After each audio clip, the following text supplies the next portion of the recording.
Yeah, okay. Ready? Okay, guys, it's me again, Gene Dugan from Grumpy's. And want to give a shout out to Evan Brandt for a great job promoting Pottstown and telling us about the newspaper world. I really appreciate them all for using our facilities to make the shooting at. The way the economy is going right now is in the shitter. Excuse my French, and my wife will be mad because I said that. But if you go to the supermarket nowadays and you're buying something that's about $100, if you buy for $30, quadruple. So right now I'm going to show. I grew up with my parents were born and raised during the Depression, and Easter's coming up, and everybody says, "Oh, I got a ham bone. You can make a soup from it." But there's other things you can do with the ham. Okay, you can make a quiche. I'm gonna do a quiche. I'm gonna do something my mom did. It was really, really good and tasty, and it was all leftovers. But I did watch her measure everything out, just stand there and watch it before she passed. So what she did, she made a simple cream sauce, right? Just basically 4 tablespoons of butter, plenty of cream, thicken it up with a little bit of nutmeg, salt, and pepper. And what she did was she put 3 ounces of this is our homemade horseradish we use. We get it at the farmer's market, one of the vendors at the farmer's market, Rosedale. And what we'll do is it's going to be starting all over again in May. I'm not sure what day it's going to be, but May is going to be the month. Okay, so 3 ounces of horseradish, about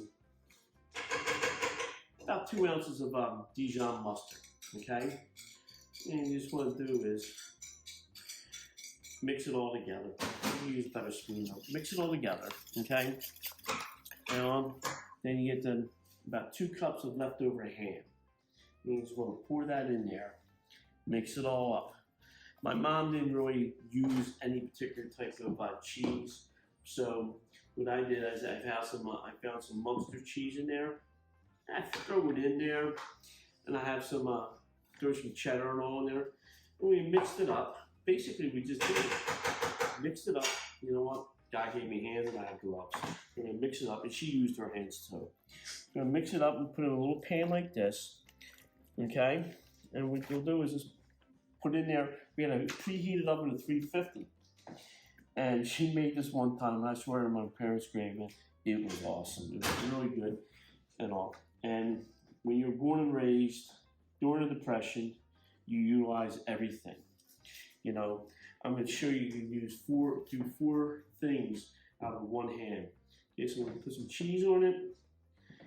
You can grate it if you want, whatever you can do this ahead of time and freeze it and put it in the oven for your one thing is you don't have to have 3 nights of ham after you had an Easter ham. You freeze it, put it in the 350 oven, center rack, half hour, boom, it's done. Okay. And my sample I use cheddar and I use the Munster cheese. It comes out like that, and you just take it, scoop it out over a bed of noodles, a bed of rice, or you just eat it like that. Roll in butter or something good. It's tasty, it's spicy, and it's inexpensive. And it's one way to use leftover hams. Thank you. How's that look? Looks good. Okay. Hey, this is Gene again. We're going to be using leftover ham from Easter. Everybody goes like, "What the hell are we going to do with all the ham we have?" Okay. You're not going to be able to eat ham all freaking week. Okay, unless you live in the 30s, during the Depression, or the 40s, there was a ration and everything. What I'm going to do is we're going to do a hot ham sandwich. And what it is basically honey, about an ounce of vinegar, crushed red peppers. So what I'm going to do is I'm going to get a cup of honey. Okay. Is that going? I'll let that go.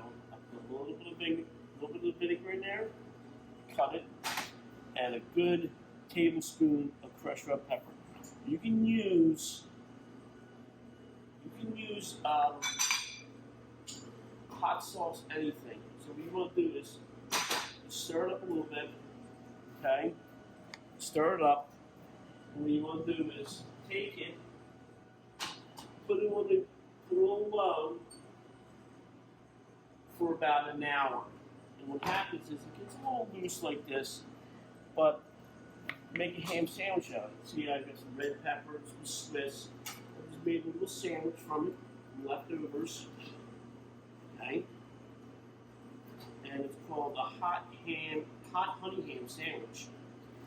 And to be honest with you, I was reading when I got sick. I was reading, I saw this and it kept it on my mind.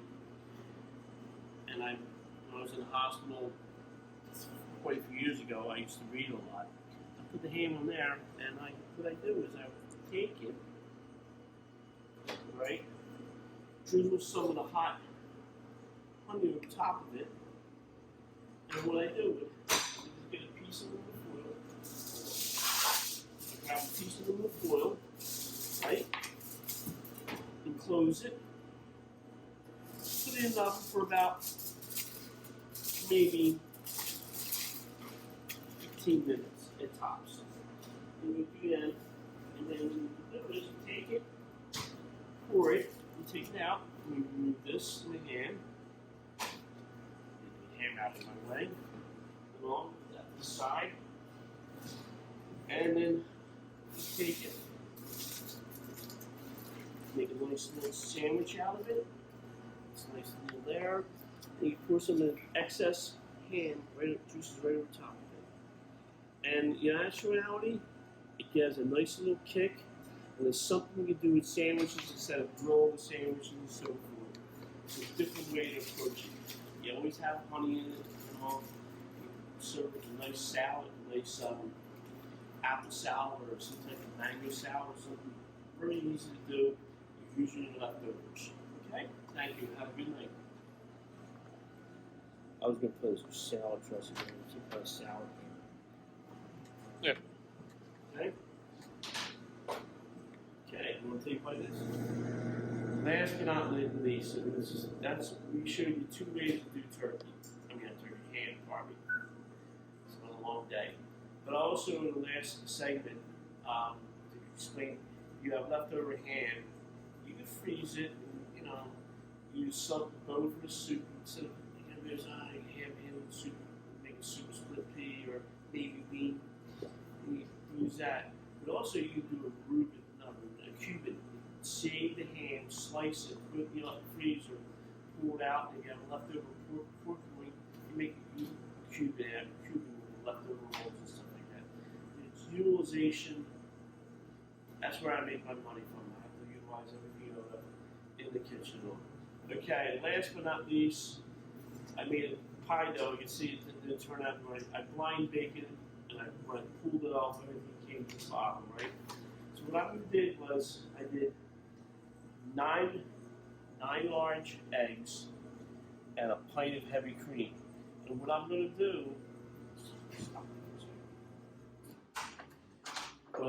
is I'm going to what's called pasteurizing. The thing is, I got about an ounce to 2 ounces of sour cream, and I mixed it in. Okay, and this was already seasoned up with some salt and pepper. I went light. You mix it in. Okay, basically you're gonna mix it in, and I sauteed some onions ahead of time. Get a look like this, give them some flavor. I like onions and ham. You'll be surprised how. Well, make sure you get the sweet onions or the candy onions. You'll be surprised when you saute the ham up with the onions how tasty it is. With a little mustard, a little nice brioche roll. About a cup of leftover ham, and about some cheddar cheese. Basically, I just mixed it all together, put it in my pre-baked pie crust that I screwed up on the sides. But the reason why you want to pre-bake some of it is because the dough itself will not cook all the way through, and the bottom will be all gummy because it's a liquid. So you have to put it on the bottom pan for time being, then raise it up in the middle when you have the ingredients in, but you want to blind bake it. Blind baking is basically pre-cooking some of the dough. Okay, so it won't get soggy. That's what blind baking is. I just pour it all in here. Okay, and the reason I'm saying I'm doing it, and the quiche, what you do is you take the quiche, you cook them ahead of time, right? And then you can, what I'm gonna also do is I put a little bit of sheet tray underneath it so it won't drip all over the thing. Sorry about that. Just say put a sheet tray underneath it. I bake it for 350 for about an hour. I just touch the side and jingle it. See if it's still loose in the center. But you also have to remember to cook over. So that's one thing too. So as the summer progresses, and then most of the time spring is Easter's during springtime. They can be good. They can be cooked ahead of time, wrapped in the freezer really well, pulled out the night you're gonna use them, and get a nice tall salad. So everybody's working their ass off. You come flying home. They have it ready already, and it's light. It's 70, 75 degrees, and it's look good. Okay, so here's what the final product looks like. Nice spray the bottom. See how that is? I just cut it and all, and just boom. Okay, that's how it is. Thank you. Have a good day.